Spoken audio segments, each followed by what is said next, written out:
Terima kasih. Assalamualaikum warahmatullahi wabarakatuh. Selamat pagi, salam sejahtera untuk kita semuanya. Bapak-bapak, ibu-ibu dari kalangan hakim, baik peradilan umum maupun peradilan tun yang hadir, bapak ibu dari Komisi Informasi Pusat maupun daerah, para panitia. Pertama-tama saya mengucapkan terima kasih telah diundang untuk berbagi informasi. Kebetulan saya sendiri terlibat di sini karena dalam kedudukan saya pertama sebagai wakil koordinator tim pembaruan peradilan, karena produk-produk yang ditandatangani oleh Bapak Ketua Mahkamah Agung adalah merupakan satu program pembaruan di peradilan. Kemudian juga saya diajak Pak Joko mendampinginya. Pak Joko adalah ketua kelompok kerja akses informasi. Jadi ini termasuk program-program akses informasi, akses keadilan, ya. Akses ke keadilan. Jadi ada pokja akses keadilan, ada pokja manajemen perkara, ada pokja diklat. Ya. Jadi Pak Joko adalah kelompok kerja akses keadilan yang dipercaya oleh pimpinan Mahkamah Agung untuk menghasilkan produk-produk dalam bentuk permaka, dalam bentuk putusan Mahkamah Agung yang terkait dengan akses keadilannya. Dan saya diminta oleh Pak Joko mendampingi selaku wakil pokjanya, wakil pembuatan perma ini, baik perma SK perma 2 2012 ya, 2011 ya, dan SK 1/144, dan terakhir yang kata Pak Joko tadi kita dengar bersama sudah ditandatangani satu lagi produk yang disebut pelayanan publik atau service charter. Jadi itulah peran saya, sedikit mungkin bisa berbagi informasi kepada Bapak Ibu sekalian, walaupun peserta pelatihan ini agak katakanlah beragam, ada dua gitu. Yang akan saya sampaikan kan tidak khusus mengenai perma penyelesaian sengketa yang menjadi minat dari kalangan Bapak-bapak Komisi Informasi. Bapak-bapak dan Ibu dari Komisi Informasi pasti tidak berminat mendengar tentang SK 1/144, karena itu adalah dapurnya Mahkamah Agung, dapurnya lembaga peradilan. Mereka sangat antusias sekali mendengar tentunya bagaimana pembahasan penyelesaian sengketanya, karena itulah yang menjadi tugas pokok mereka juga ya. Nah, jadi tapi mohon maaf karena nanti ada bagian-bagiannya, ada Pak Supandi dan Pak Sultoni ya, dan tentu narasumber dari kalangan pihak-pihak tim pembaruan, ini kan kawan dari LSM yang mendraft sebenarnya ya. Jadi yang mendraft produk-produk itu yang dihasilkan oleh Mahkamah Agung adalah didraft dulu oleh kawan-kawan dari civil society, kemudian dibawa ke pokja. Pokjanya tadi dipimpin oleh Pak Joko, saya wakil, kemudian ada Pak Sultoni, ada Pak Supandi, Pak Paulus juga sebenarnya, ada Pak Setiawan, ada Pak Kada Slamet ya. Setiawan mewakili peradilan umum, Pak Kada Slamet mewakili peradilan tun. Jadi saya yang dapur Mahkamah Agung yang sebenarnya mungkin sudah lebih dahulu hadir daripada perma mengenai sengketa informasi ya. Bapak Ibu tentunya kalangan hakim tentu walaupun saat ini tidak semuanya hadir adalah menjabat pimpinan, tapi saya kira pada suatu saat akan menjadi pimpinan, maka ini penting juga untuk dipahami, diketahui, jangan hanya diserahkan kepada panitera, tapi kemudian Bapak Ibu yang kelak akan menjadi apakah ketua PT, apakah ketua PN, TUN misalnya. Ini tentu perlu ada semacam kewibawaan untuk memastikan bahwa apa yang sudah dihasilkan oleh Mahkamah Agung itu dilaksanakan ya. Yaitu keterbukaan pada diri kita sama soal lembaga peradilan. Selain karena amanah undang-undang, juga karena sudah ada peraturan operasional di lingkungan peradilan, yaitu SK 144 strip 144. Tadi sejarahnya sudah disinggung oleh Pak Joko bahwa kenapa 144, karena memang nama nomor 144 itu sudah membumi, sudah kadung populer karena dibuat sejak zaman Pak Bagir, maka supaya ini diingat oleh kita semuanya warga peradilan, maka dipakai juga 144. Satunya itu karena ditandatangani di Januari 2011. Jadi tidak mungkin pula nomor 144 sudah hadir, sudah ada di awal tahun. Nah, jadi itu idenya Pak Tumpal juga selaku ketua, gimana caranya ya pada saat kita ingin melestarikan nomor 144 tapi justru kita selesai tugasnya di awal tahun 2011. Nah, kita buat sajalah 1/144. Jadi satunya itu murni tahun 2011, 144-nya adalah melestarikan nomor yang dianggap nomor ajaib tadi itu. Jadi tadi sebagai sudah dijelaskan, ini sebenarnya kan SK 144-nya adalah penjabaran karena perintah undang-undang KIP itu semua lembaga negara tanpa kecuali harus melaksanakan keterbukaan informasi, dan karena undang-undang KIP itu terlalu umum maka perlu penjabaran lebih lanjut oleh masing-masing institusi negara ya, lembaga-lembaga negara lainnya termasuk pengadilan. Nah, lanjut Bu, nah, ini juga masih umum. Saya ingin langsung saja masuk karena waktunya singkat ya, mengenai jenis-jenis informasi. Nah, yang paling krusial tentu adalah karena kekhasan lembaga kita. Ini mohon maaf KIP, termasuk juga mungkin KIP walaupun bukan pengadilan tapi kan SMI pengadilan ya. Kategorisasi informasi yang wajib ya tersedia. Jadi ada kategorisasinya seperti yang di dalam undang-undang. Kategorisasi informasi wajib diumumkan secara berkala oleh pengadilan, informasi yang wajib diumumkan secara berkala oleh Mahkamah Agung, informasi yang wajib tersedia setiap saat dan dapat diakses oleh publik, informasi yang dikecualikan. Nah, kalau untuk informasi yang wajib diumumkan itu kayaknya tidak begitu berat ya, tidak sulit karena ini mungkin sudah kita lakukan. Misalnya ada profil kan, pelayanan dasar pengadilan itu apa gitu ya. Nah, prosedur beracara, biaya ini sudah diatur. Nah, yang agak menjadi krusial yang selama ini menjadi perdebatan kita adalah kategorisasi informasi yang ketiga ini. Ketiga, terus Mbak. Lanjut aja di slide yang terus lagi, terus masih terus. Yang ketiga itu ini wajib mengusaha. Ya, lanjut ketiga, yang kategori informasi yang ketiga. Ini. Nah, ini. Informasi tentang perkara dan persidangan. Seluruh putusan dan penetapan pengadilan baik yang telah BHT maupun yang belum BHT itu bisa diakses oleh publik.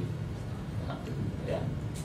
Bisa diakses oleh publik. Ini yang membedakan dengan SK yang lama. Kalau SK yang lama yang ditandatangani Pak Bagir itu hanya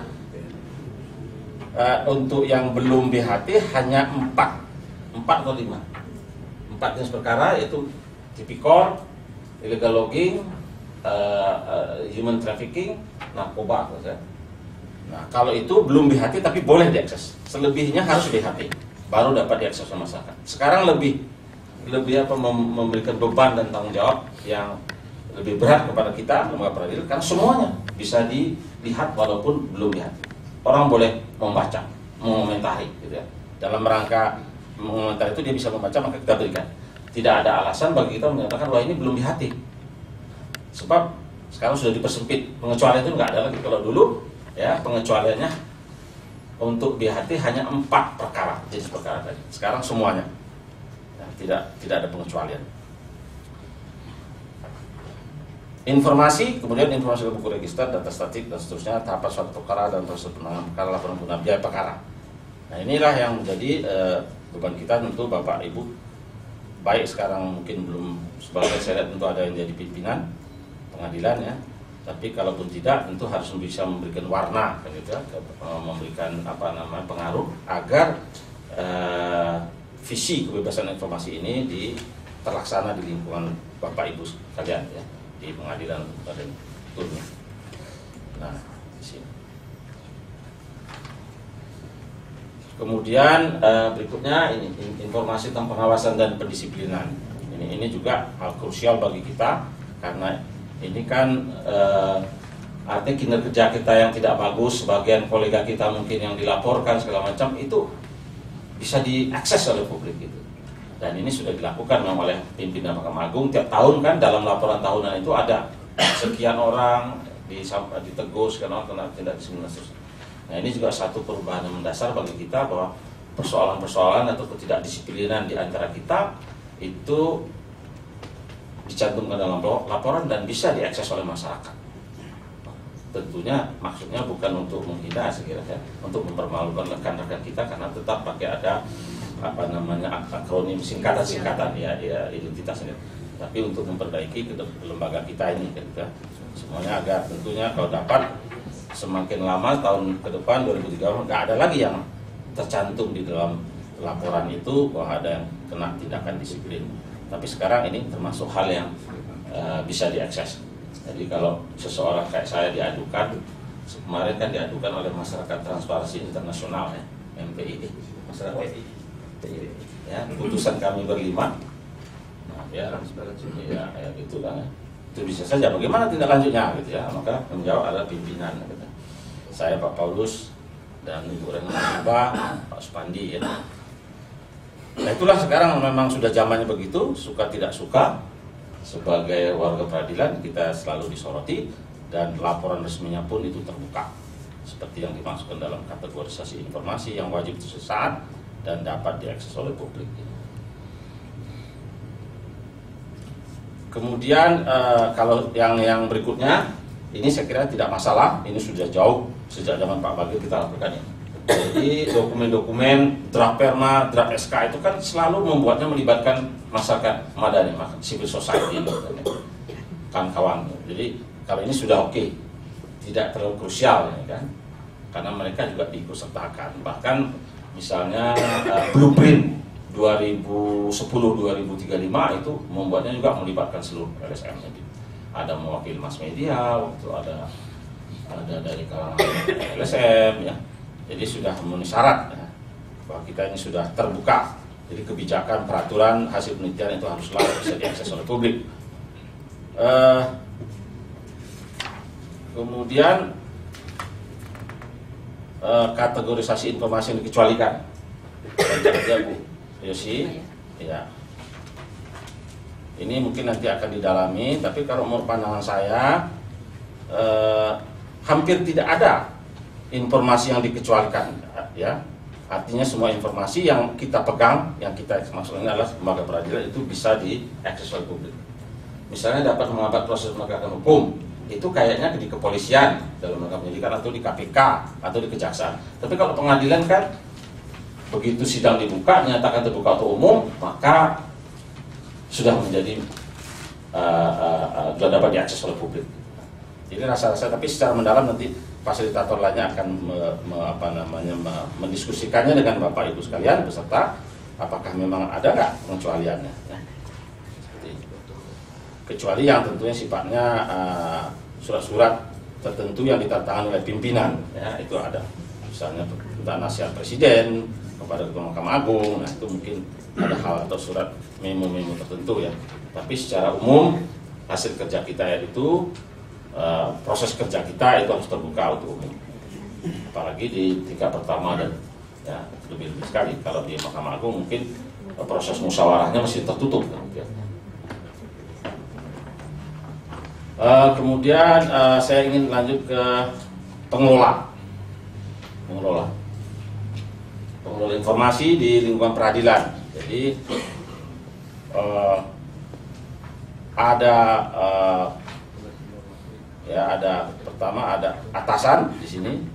Saya kira atasan adalah ketua pengadilan dan wakil dari pimpinan di sini. Kemudian ada PPID. PPID adalah pejabat pengelola informasi dan dokumentasi. Kemudian ada penanggung jawab informasi, tidak ada petugas informasi. Penanggung jawab informasi ini bisa ada di berbagai tempat ya. Sedangkan petugas informasi ini adalah yang membantu PPID. Kalau di tingkat Mahkamah Agung, yang di tabel itu, tabel. Nah, di tingkat Mahkamah Agung dibagi dua, informasi yang berkaitan dengan perkara, maka atasannya adalah yang berkaitan dengan perkara adalah panitera Mahkamah Agung. Jadi informasi-informasi yang berkaitan dengan perkara adalah panitera Mahkamah. Informasi peradilan yang tidak terkait dengan perkara atau dengan perkara adalah sekretaris Mahkamah Agung. itu yang menjadi atasan PPID. Kalau di pengadilan tingkat pertama adalah pimpinan pengadilan, berarti ketua dan wakil ketua. Dulu ketika membuat SK ini juga terjadi perdebatan, apa enggak kita bagi saja. Jadi ketua khusus mengelola pada umumnya, tapi wakil kita minta ditugasi untuk khusus memastikan SK ini berjalan. Jadi disebut wakil ketua. Tapi kemudian terjadi ada keberatan lagi, tidak. Ketua juga harus punya tanggung jawab, maka disebutlah pimpinan pengadilan. Berarti kedua-duanya diharapkan memastikan agar SK 1/144 ini berjalan di lingkungan peradilan. Begitu juga di kalau di di pengadilan agama dan militer juga adalah pimpinan pengadilan. Kemudian PPID-nya, ya, kalau di peradilan umum itu pansek karena masih dirangkap, ya. Sedangkan di pengadilan agama militer itu dipisahkan. Kalau yang perkara adalah panitera, non perkara adalah sekretaris atau KTU. Di tingkat Mahkamah Agung, PPID-nya adalah Kepala Biro Hukum dan Humas. Ini yang melayani.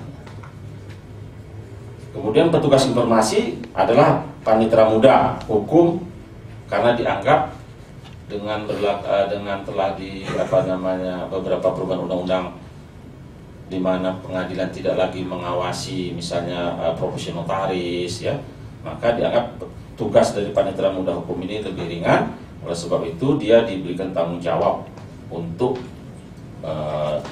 sebagai petugas informasi yang akan membantu PPID. Jadi diharapkan Bapak Ibu dari pengadilan agar memastikan panitera muda hukum ini adalah sebagai petugas informasi yang membackup sebagai ujung tombak dari PPID. Jadi kalau PPID-nya adalah pansek. Kalau di pengadilan agama juga dan militer juga panitera muda hukum. Di Mahkamah Agung juga disebutkan antara KUBAK data dan pelayanan informasi, ya. Di bawah BUA juga dekat dengan humas. Kemudian penanggung jawab informasi itu menyebar, gitu, ya. Kalau misalnya perdata mungkin di panitera muda perdata, pidana di pidana, oleh sebab itu disebut penanggung jawab informasi, ya. Jadi pimpinan unit kerja setingkat eselon 4 di lingkungan peradilan umum dan tun. Nah, itu strukturnya. Nah, dengan mengetahui ini, mudah-mudahan Bapak Ibu sekalian, yang terutama dari para hakim, bisa memastikan di lingkungan kita masing-masing apakah mereka ini yang kita harapkan bekerja dapat bekerja dengan baik. Kemudian soal isu juga yang menjadi masalah, ya, yang perlu kita ketahui ada soal biaya perolehan informasi. Karena ada kasus misalnya seorang panitera di kalau nggak salah di lingkungan peradilan tinggi Banten itu diadukan karena dianggap double charge, gitu, ya. Nah, ini juga isu yang sangat krusial. Jadi intinya sebenarnya pemohon informasi lah yang harus menanggung biaya. Dia punya hak, tapi dia punya kewajiban. Nah, masalahnya bagaimana kalau informasinya itu mau diminta dalam bentuk hard copy,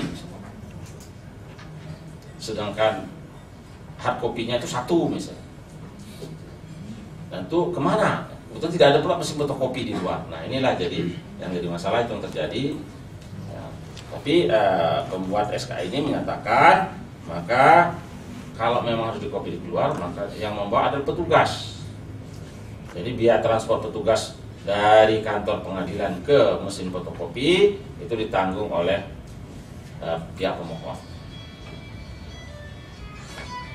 Tapi bagaimana kalau banyak, ya, banyak bolak-balik, ya. Banyak orang yang akan meminta terhadap dokumen yang sama. Nah, inilah yang jadi masalah. Oleh sebab itu kita menganjurkan sebaiknya memang semua dokumen sudah ada elektronik dokumennya. Jadi kita tidak perlu memberikan dalam bentuk kopi, hard copy. Tapi silakan para pemohon itu menguploadnya di komputer yang sudah disiapkan khusus itu. Itu lebih mudah daripada bolak-balik ke mesin fotokopi.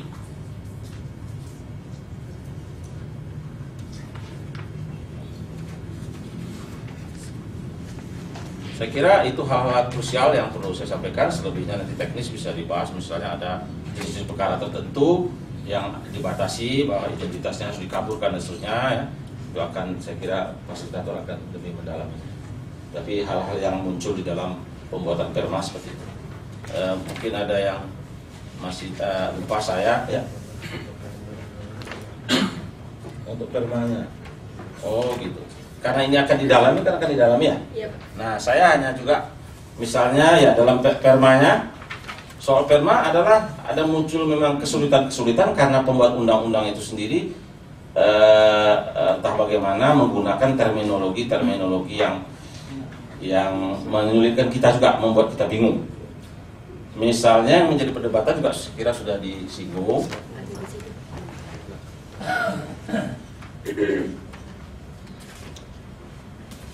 Ya, ini saya kira tadi sudah disinggung. Kalau pertama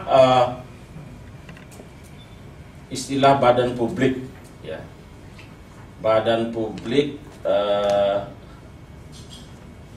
negara dan badan publik selain negara. Nah ini kita jabarkan, tadi sudah disinggung oleh Bu Yosi ya.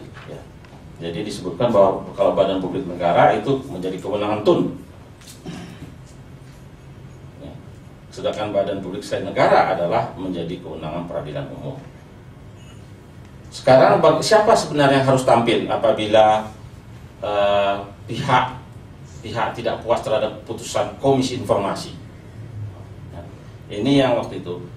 Apakah prosesnya kalau dilihat dibacanya kan gugatan diajukan, pihak yang tidak puas terhadap putusan Komisi Informasi mengajukan gugatan dalam waktu paling lambat 14 hari sejak diterima putusan tersebut, menggunakan gugatan, tapi ada kata-kata 14 hari.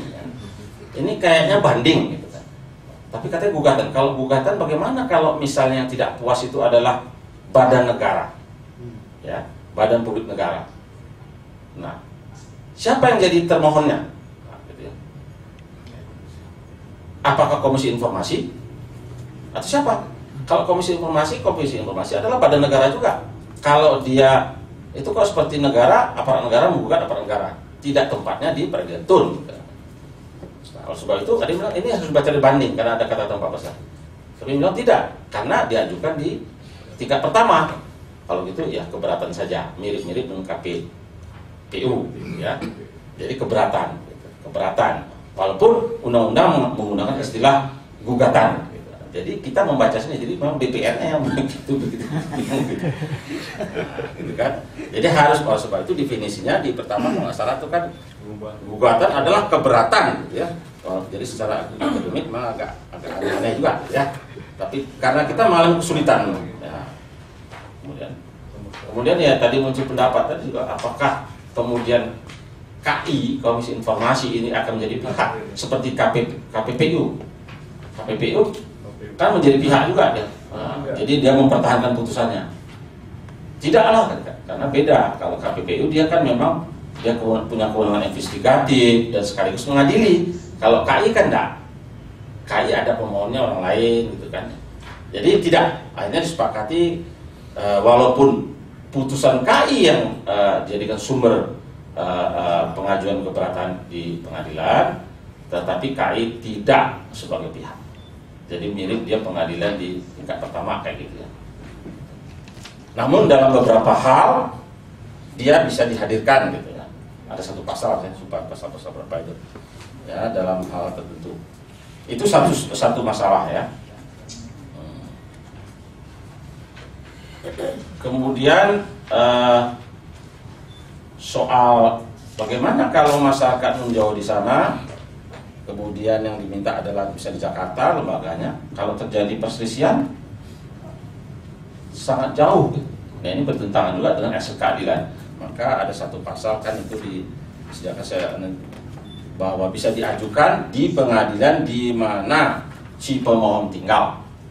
Kemudian pengadilan di mana tempat pemohon tinggal akan menyampaikan pada pengadilan yang wilayah hukumnya meliputi si termohon, yaitu badan negara tadi.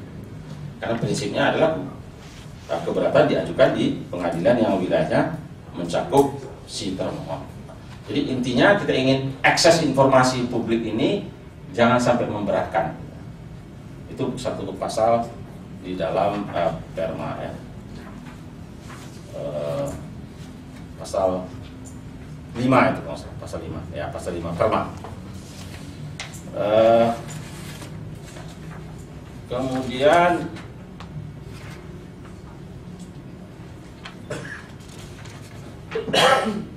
masalah eksekusi ya, ini masalah eksekusi ini juga yang akan didalami. Maka bagaimana eksekusinya orang-orang tun lah waktu itu, Pak Paulus, Pak Supandi memberikan masukan-masukan ya. Dan ini juga memang Perma ini, terutama bapak-bapak dan ibu dari hakim pengadilan tun, tidak mirip benar dengan tun, bahkan ini menyimpang gitu, agak-agak beda. Jadi oleh sebab itu nanti jangan dipertentangkan ya, karena kebingungan dengan undang-undangnya, kita buatlah peraturan seperti ini yang kalau dilihat dari prosedur tun itu agak berbeda kan? Tidak seperti ini jadinya. Tapi hari itu disepakati ya, karena ini memang undang-undangnya belakangan daripada undang-undang tun, maka ya sedapat mungkin ini yang dipedomani. Saya tidak begitu jelas bagian-bagian mana yang berbeda dari prosedur tun, nanti bisa didalami ketika Pak Pandi memfasilitasi ya. Eksekusi, nah bagaimana eksekusinya ini kan? Kalau pejabat publiknya diam saja, sudah dimenangkan si pemohon masyarakat misalnya, tapi diam saja nggak melaksanakan.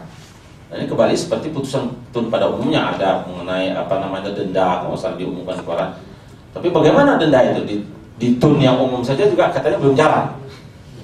Ya Pak Dodi. Ya. Nah, gitu. Jadi ya udah kalau gitu. Nah, inilah ini memang pembuat undang-undang. Ada yang bilang bisa dikaitkan dengan pasal pidana. Ada pasal pidana itu kan. Tapi apakah Perma, kemudian ada keberatan? Apakah Perma ini harus mencantumkan pasal tentang interpretasi terhadap penerapan pasal pidana itu? Pasal 52 ya. Apa sampai segitu? Orang Perma itu kan sudah hukum acara gitu. Nah, akhirnya yang berlaku adalah pendapat yang mengatakan bahwa ini hukum acara tidak boleh memasukkan pasal-pasal yang menginterpretasikan pasal pidana. Pasal pidana itu diinterpretasikan oleh hakim yang nanti kalau ada kasus real. Itulah yang benar. Dialah yang berwenang, bukan kita ini. Coba ini Perma kan. Perma bukanlah satu instrumen untuk menafsirkan satu pasal atau undang-undang. Jadi biarkanlah seperti itu. Pasal pidana, pasal berapa? 52 ya? Nah, tolong dibantu. Nah, 52 ya. Iya. Ya. Ya, pasal 52. Ya, badan publik yang dengan sengaja dan sesuatu tidak menggunakan ini. Seperti itu. Karena polisi ada juga yang bertanya, sudah ada yang mengadukan waktu itu. Ya, yang katanya bagaimana? Ya itu silahkan diproses, nanti hakim yang menangani perkara pidana itulah menafsirkannya. Nah, seperti itu. Jadi jangan dimasukkan ke Perma bahwa apabila putusan pengadilan yang menghukum badan publik harus mengeluarkan informasi tapi dia membandel nggak mau, kemudian bisa dituntut. Nah itu jangan begitu. Nggak boleh Perma seperti itu. Pandangan menolak Perma sebagai memuat interpretasi terhadap penerapan pasal pidana, itulah yang berlaku ya. Saya kira itu hal-hal yang muncul secara detail, mungkin bahannya ada di panitia karena Rifki, Bu Yosi dan Bu Henry ini yang ikut kalau istilahnya memory fund to lifting ya kalau orang Belanda. Jadi penjelasan bagaimana perdebatan itu hangat. Di samping itu ada tekanan waktu. Jadi kita tidak bisa berlama-lama, maka harus diputuskan. Termasuk pasal-pasal eksekusi, via eksekusi, misalnya meniru peradilan perburuhan, bagaimana caranya. Nah, ini nanti akan didalami lebih lanjut. Saya kira, ya untuk tanya jawab, oke. Terima kasih, tapi jangan menanya saja, tapi harus menjawab juga. Saya sudah memberikan backgroundnya ya. Jadi karena Bapak Ibu adalah pelaku di lapangan, mungkin jadi bisa memberikan masukan penafsirannya dengan semangat adalah keterbukaan informasi. Jangan semangat kekonservatifan informasi. Tafsirannya kan gitu. Ya silakan.